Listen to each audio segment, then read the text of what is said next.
overrated. Like I wrote this today with Hard Knocks. Oh, it's a distraction. Well, you know what? You know what a distraction is when you play football? It's lining up across from a guy whose assignment is to do the exact opposite of what you're trying to do. That's a distraction.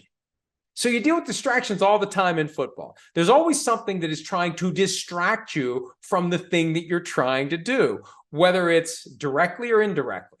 But most of your time, it's pretty direct. It's that man who is about to hit you as you're getting ready to hit him, or that man who is trying to cover you as you try to run a route and get open, or whatever it may be. You're always dealing with distraction when you play football. Okay.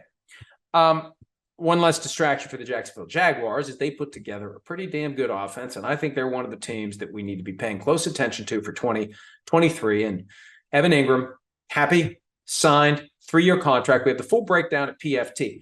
Basically, what he got is 2 years of the tag, guaranteed a little bit less, but when you throw in everything else, just a little bit more, about $540,000 more over the next 2 years than he would have gotten under the tag if he earns his full in-season per-game roster bonuses and if he earns his 2024 off-season workout bonus. He'll be about $540,000 ahead of where he would have been with 2 tags. He gets $24 million guaranteed at signing. So he's basically got about $1 million less than what he would have gotten under the next 2 tags. He would have got about 24.95 tagged twice. He gets 24 fully guaranteed now. And he loses the injury risk that goes with year-to-year tag because you assume you're going to be healthy enough and good enough this year that they're going to want to tag you at all next year. They basically committed to 2 tags, and then it's a Jaguars option for 2025, year 3.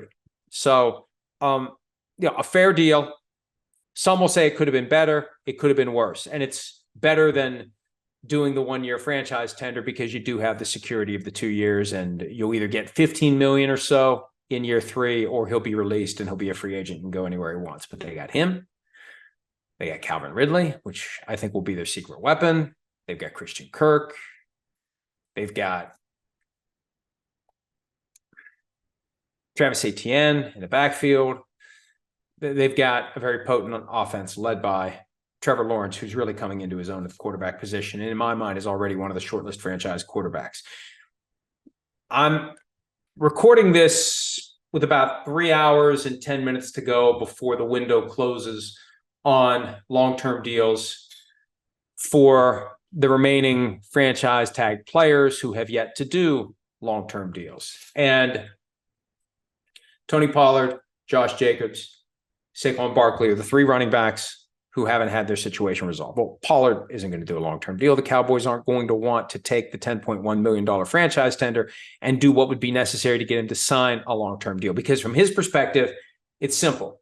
Hey, I got my 10-1. Smartest move of the offseason was Tony Pollard accepting his franchise tender because I think it would have been removed by now by the Cowboys if he hadn't. I got my 10-1, and then after the season, I either become a free agent or you're going to give me a 20% raise, about $12 million or so. For next year under the 10, which would be great too. You want to tag me next year at $12 million? I'll sign that right away too. Please tag me next year and pay me $12 million at a time when the running back market is tanking. So the real question is, will Saquon Barkley and Josh Jacobs get long-term contracts? I am going to assume for the purposes of this segment that they don't. Maybe they will. I don't think there's any way Jacobs will. And where it stood over the weekend, there was a vibe that it's just not going to happen for the Giants and Saquon Barkley. I wrote something about how CAA, now involved in the negotiation, kind of wants to reset the clock and start over. And the Giants are like, no. This thing's already been going. We're not going to start over just because there's a new agent involved. We've made our offers. You haven't accepted them. Now we have to see whether or not we can work something out right now. And if it isn't worked out today, remember this. 1-year deal is all they can do with their current team. It can be more than 10.1. It can have a term in it like we won't tag you next year, but only a 1-year deal after today for Jacobs, Barkley, and obviously Pollard's already accepted his 1-year deal. The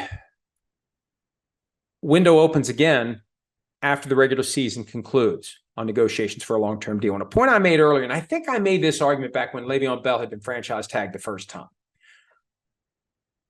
What happens if Saquon Barkley, let's say the Giants make the playoffs again. What if Barkley says after the regular season ends and the window opens again on long-term negotiations, I'm not playing again this season until I have a long-term deal.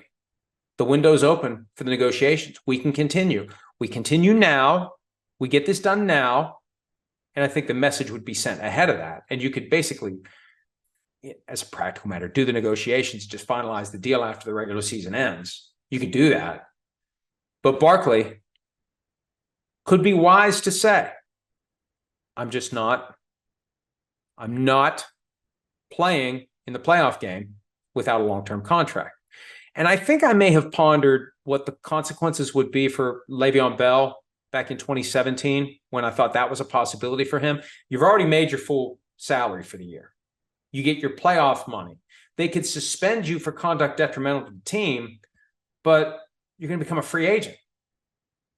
Like, what can they really do to you if you say, when the regular season ends, the window's open on a new contract, I'm not playing again unless you give me my long-term contract. I'm not doing it. What could the team do? And would the player even care? Player's taking a stand. You want me for the playoff game? You got to give me financial security. And think about it from the player's perspective. You've already fulfilled your commitment under the franchise tender. 17 games have come and gone.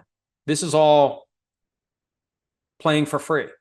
And we know the playoff shares for the highly paid guys pale in comparison to what they should be getting.